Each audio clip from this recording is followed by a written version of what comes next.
Sagol Mang Khewada Leiriba 18 Assam Rifles Lauthok Laga Atopa 28 AR na Mahus Sinbe Yaroi Lauthok ke Hyderabadi Pulap Lauthok Laga State Security Force oina Thambiu Madunatana Lengak na Ngami Haidana Namphu Sapuda Assam Rifles Thamjinaba Honarakliba Ase Manipur Lengak na Pung Tara Nithoigi Manungda Miam da Khangalu Natrabade Khundrakpam AC da Leiriba Miam ga Loinana Akan Bukhongchang Sangshilagani Haina United Committee Pukhau Amade Makeng Dolai Thabi GP ki President Thokjom Sanjoyna Phungdokre Wafam asing asi Sagol Mang Khewa Bazarda Make Edom gi Miam Thoklaktuna Lambi Thatuna Phamkhiba Mifam Amaga Mari Leinana Phungdokhibane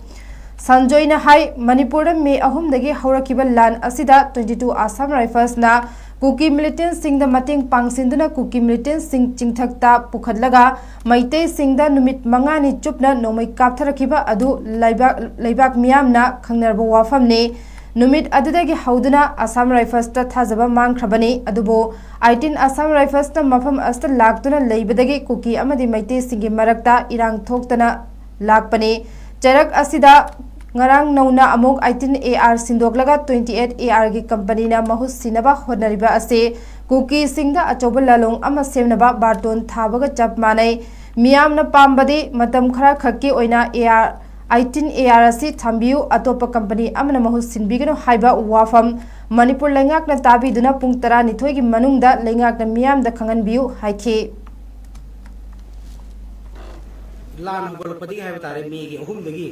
22 AR na Kuki militant singda mateng pangsale hairaga akhoi leiriba singthakta Kuki macha sing Assam Rifle na pukhala aga akhoi maigei da nongmai kaptharakhiba numin manga truk ni sunglep lep tana kamna khiba lebak miyam na su hena khangabani madudagi hawraga akhoi Assam Rifle da thajaba karimta leite Assam Rifle lokthokhiba habase akhoi apamani tawbudu matamduda 18 AR gi Assam Rifle lakhibadagi maitei macha amasu oiramba na laibak phabadagi maigei sida shanti hanjalakna honabada aduki machi asoba thawdang Lobiraga, my gay sida, Tapna, quite hard, Nipano Sujal possess Santi Porokibani. Adu we come Hangogana. Howsik 18 Assam Rifle si Lokthokraga 28 Assam Rifle Thamagani Haidana, Howsik 28 Assam Rifle Tim Mayama, who's Yoraga going Hangote, Tim Mayama Yoraga Lerame, Mohut Sinaba Sioni Haidana, Amazulaga Lerame, Masi Yam Labakibani, Tasena Masiki, Toguksi, Koi, Mamangsan Hajabani, 18 ARZ, Sulo to Pigano Maramdi, my Lebak Miamda, Manipugi Ladiba, Miam, who's Pariba, Assam Rifle Lokto Pibasa, Koyapam Malay Tobutu, Sarkari, Policina, Yada, the Matikra, Tande, the Big Tambo, Oiragadi, I think Assam Rifle say matam khara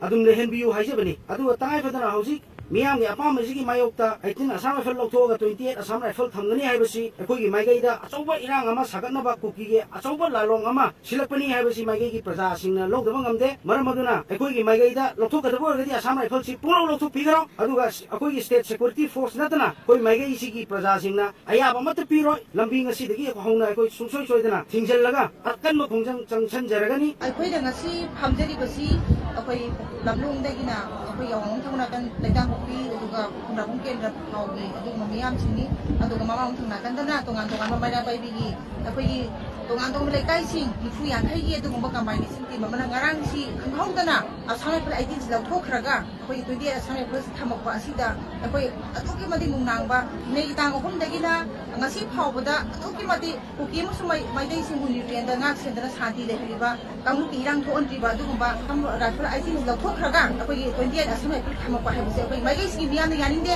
ung kani thogi manunda haliba phirep sing se handokta taragadi maigei sigi miyam amasung ima lup sing tongan ba leigi ba subin sadari organization mayam namakna akan be ho tangsilaglaga kem sab kun namul waijare maramaduna mardam se santi thambagi thamba adun thambiyu afam silan pamjare na homna megi dang ahumda khoro kibalan phamdo ngasi gi maigei sida leiba amu ngahum lan gi barton tawpira kanu ekoi santi pamjei ine tikna leiba ekoi adugma santi pamba lamdam ne habise ekoi mayam ki print media gi makhunda thamjari